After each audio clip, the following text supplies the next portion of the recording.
Messieurs et dames, bonjour et bienvenue dans cette émission Ne brisez pas ma jeunesse. Aujourd'hui, nous allons recevoir pour vous un invité très spécial, le président du Conseil rwandais de la jeunesse, Jean-Luc Kayamba, à qui nous disons bonjour et bienvenue dans cette émission. Bonjour Jean-Baptiste et bonjour à tous les jeunes qui vont nous suivre. Merci beaucoup, Président, d'avoir accepté notre invitation. Merci à vous. Nous allons débattre avec vous aujourd'hui pour nous donner beaucoup d'explications, parce que dans le gène, dans les fiefs des jeunes, des mouvements, des associations, il y a trop de bruit. Comme vous êtes le président élu du Conseil urbain de la jeunesse de la ville de Kasumbalesa, c'est ainsi que nous vous avons fait appel. Président, pourriez-vous nous présenter brièvement c'est quoi les conseils urbains de la jeunesse? Le Conseil urbain de la jeunesse est d'abord une structure consacrée par l'arrêté ministériel numéro 025, actuellement datant du 31 mars 2025.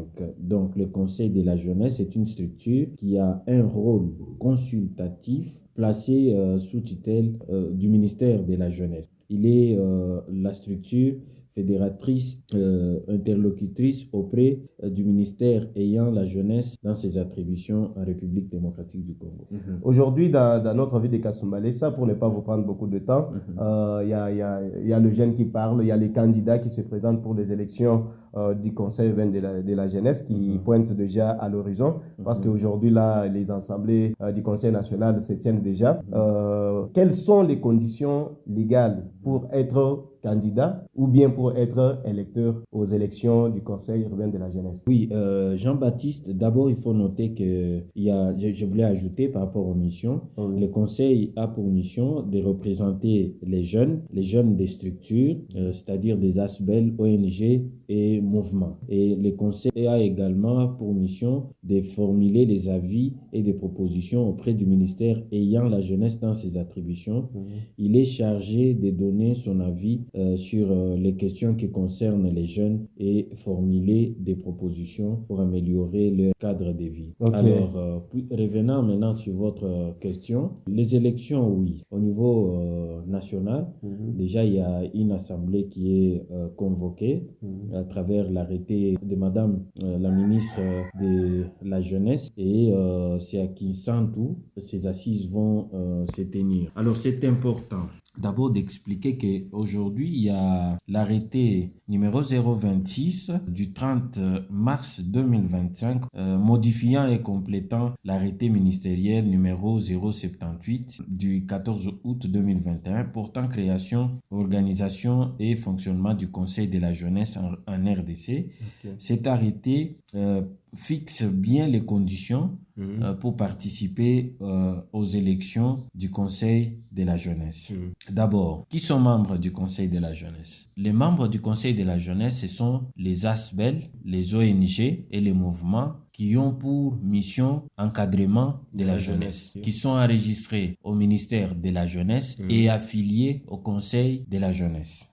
Conseil national et tout comme au conseil provincial, conseil territorial, conseil communal ou conseil urbain. Voilà les membres. C'est eux qui sont concernés par les élections. Alors, vous avez demandé les conditions pour être éligible ou être candidat au conseil. Alors, il y a plusieurs conditions qui sont posées. D'abord, qui est-ce qu'on va élire? On va élire les présidents, les 3 vice-présidents, les secrétaires exécutifs adjoints, un trésorier et un trésorier adjoint, 5 conseillers. Et puis, le comité qui sera élu va nommer quelques membres du comité de suivi. Et alors, puisqu'on doit parler des conditions, c'est très important. Les membres du bureau de chaque conseil sont élus par une assemblée générale ordinaire, extraordinaire, élective du conseil concerné. Cette assemblée, d'abord, elle est convoquée par le gouverneur de province sur l'ensemble de la province.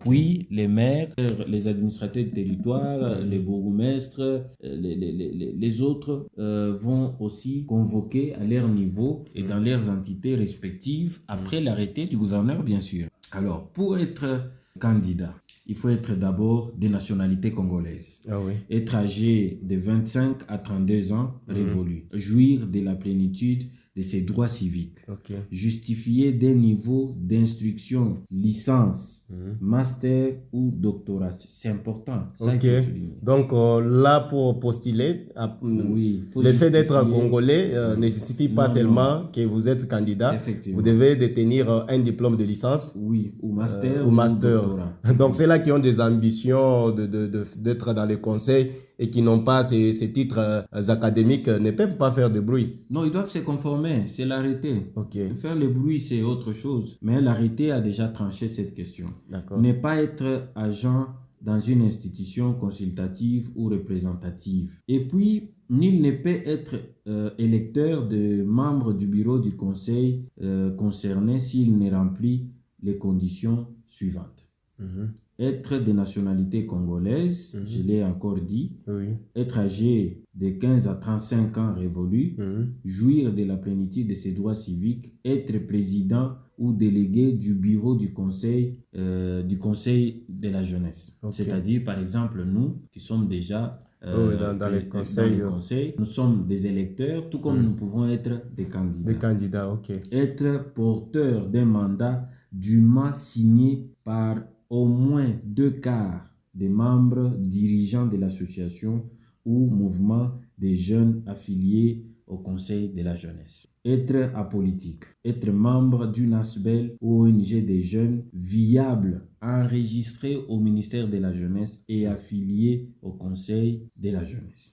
Être président ou délégué d'un mouvement associatif des jeunes enregistré au ministère de la jeunesse 3 ans avant la tenue de l'Assemblée générale élective. Là, vous voulez exclure ceux-là qui ont des ambitions pour venir s'enregistrer? Je suis en train de lire l'arrêté. Ce n'est pas moi qui organise les élections, c'est l'arrêté. Ils doivent s'enregistrer aujourd'hui, puisque ce sont des structures qui ont eu à participer aux activités du Conseil depuis 3 ans, qui vont prendre part à ces élections-là. Ce qu'il faut présenter comme document, il y a une lettre d'investiture signée par l'association ou le mouvement d'appartenance du candidat, bien sûr, une lettre de consentement signée par le candidat lui-même, une photocopie de carte d'électeur ou du passeport, une attestation de naissance, une photocopie des cartes des membres et effectifs de l'association du mouvement des jeunes dont les candidats émanent, une copie certifiée conforme du titre académique ou du document en tenant lieu selon les cas, un CV qui doit détailler qui est le candidat, un certificat de bonne vie et mœurs, un extrait des casiers judiciaires, une copie du certificat de nationalité ou preuve de paiement. Alors, ce sont là les conditions pour participer. Alors, qui prennent part, ce sont les présidents des associations. Donc, par association, il peut être un président ou l'association peut déléguer quelqu'un d'autre. Un seul par association. Un seul par association. Pas 2, pas 3, pas 4. Un seul délégué par structure. Il y a aussi les membres du conseil de la jeunesse. Donc, tout votre comité, vous serez là comme électeur, il n'y a pas de problème. Ils vont participer sans problème. Et puis, les délégués de l'association doivent obtenir un mandat dûment signé par des quarts des membres de leur association. De leur association. S'il n'a pas ce mandat, là, il sera refoulé de la salle de l'Assemblée. C'est ce que je peux donner comme condition. Donc, c'est pas moi qui les donne, mais c'est l'arrêté numéro 026. En tout cas, merci beaucoup, président Jean-Luc Kayamba, président du Conseil de la jeunesse, pour vraiment ces explications riches et vraiment très, très précises que vous venez de nous donner concernant les candidats. Je voulais aussi expliquer quelque chose. L'Assemblée, une fois elle est convoquée, on va dans une salle. Avec les délégués des associations et les membres du conseil. On aura un représentant du maire et le service de la jeunesse. Dans la salle, la commission électorale, on va la voter. Elle sera composée du président, le plus âgé de tous. Et puis, le moins âgé sera le vice-président. Le secrétaire et le secrétaire adjoint seront élus séance tenante. Ça, c'est pour composer votre commission. Ça sera composé dans la salle lors de l'Assemblée générale élective. Voilà un peu. Les candidats vont tenir leur campagne dans la salle, pas en dehors de la salle. Ce n'est pas dans les réseaux sociaux comme nous le voyons. Dans la salle, chaque candidat va passer pour tenir son discours. Et convaincre l'Assemblée. Convaincre l'Assemblée, défendre son titre académique là-bas. Et avoir un discours convaincant pour qu'il soit élu dans la salle et non en dehors. En tout cas, vraiment, ça devient vraiment plus dur, ce que vous venez de lire. C'est pas dur, c'est facile. Ça devient comme si vous voulez écarter. Cet arrêté que vous venez de lire, apparemment, c'est comme si ça a la tendance d'écarter certains candidats qui se sont déjà même les prochains candidats doivent respecter cet arrêté. Oui, effectivement. Ils doivent connaître cet arrêté. C'est la loi. Ils doivent vulgariser cet arrêté. Ils doivent faire preuve de bonne foi, de bien expliquer à leurs membres. En tout cas, merci beaucoup. Président Jean-Luc, permettez-nous, vous êtes fait mandat. Qu'est-ce que vous pensez pour les échéances à venir? Vous allez postuler ou pas? Jusque-là, nous sommes en plein exercice de notre mandat. C'est lorsque l'Assemblée générale élective sera convoquée que notre mandat prendra fin. C'est dommage qu'on parle des élections pendant cette période. Il n'y a pas encore des élections. On n'a pas encore convoqué les élections, donc il n'y a pas de candidats, il n'y a pas encore d'électeurs jusque-là. Mais tout ce que je peux expliquer, mon sort est bien connu selon l'arrêté. C'est l'Assemblée générale qui va décider de mon sort et pas moi-même. Moi, je ne suis qu'un simple monsieur. Donc c'est l'Assemblée qui décidera de mon sort. Maintenant, si l'Assemblée veut que vous puissiez continuer, je me remettrai à la volonté de l'Assemblée. En tout cas, merci beaucoup. Monsieur le Président, pour vous laisser, quel message adressez-vous aujourd'hui donc pour ceux-là, les candidats ou bien les électeurs qui se voient qu'ils sont écartés vis-à-vis de la loi que vous venez de dire? Il n'y a personne qui est écarté. J'invite toutes les structures qui ont dans leur statut la mission d'encadrer la jeunesse à s'enregistrer massivement au service de la jeunesse et à s'affilier au conseil. Les fondations. Les fondations, ce sont des structures privées qui ne prendront pas part aux activités du conseil. Tout simplement parce que ce sont des propriétés privées. Ce sont des structures privées qui appartiennent à des individus et non à une communauté de jeunes. Parce que les ASBEL et les ONG, nous organisons des élections de dirigeants après chaque 3 mois. Dans leurs associations là. Oui, dans leurs associations. Ce sont des structures qui appartiennent aux jeunes.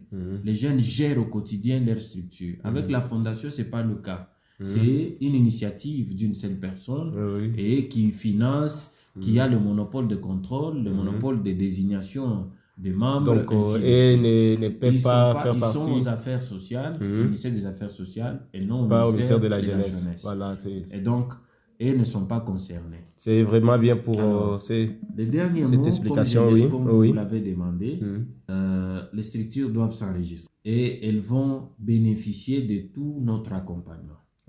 Et ce que nous voulons dire aux autres, c'est de quitter les réseaux sociaux et de fonctionner physiquement. Fonctionner physiquement voudrait dire, vous créez votre association, vous la faites enregistrer au service, vous la faites affilier au conseil et vous commencez à participer à toutes les activités. Puisque c'est quand vous êtes affilié qu'on vous envoie une invitation pour venir participer. C'est comme ça que beaucoup de gens ne savent pas ce que nous faisons. Ils s'interrogent, non, ils ne font rien, alors que les jeunes souffrent. Les autres disent, ils devraient même construire des kermesses. Les autres on n'avait rien fait pour les jeunes, je ne sais pas. Non, nous ne sommes pas là pour tous les jeunes. Nous sommes là pour les jeunes structurés du ministère de la jeunesse. Les autres politiques sont au ministère de l'Intérieur. Les autres associations socio-culturelles, c'est au ministère des Cultures et Arts. Vous voyez. Et les fondations, c'est au ministère des Affaires sociales. Puisque généralement, les fondations sont dans les dons, les legs, ils vont dans les orphelinats, ils vont un peu partout, ils posent des actes. Alors, c'est là-bas où ils sont canalisés, ils sont encadrés.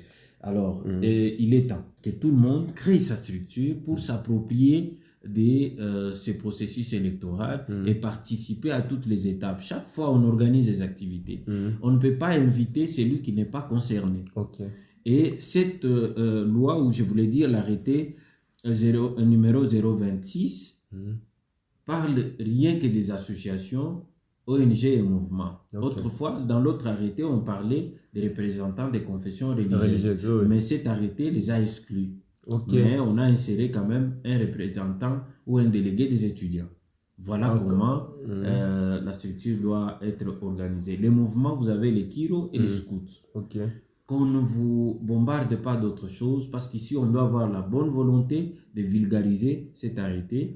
Et même alors, le président provincial est en mission, en tournée à travers tous les territoires et villes pour vulgariser cet arrêté et faire comprendre à tout le monde qui nous sommes et les rôles que nous devons jouer. En tout cas, merci M. Jean-Luc Kayamba pour avoir accepté à notre invitation. Merci Jean-Baptiste et merci à tous les jeunes qui nous suivront. Merci beaucoup.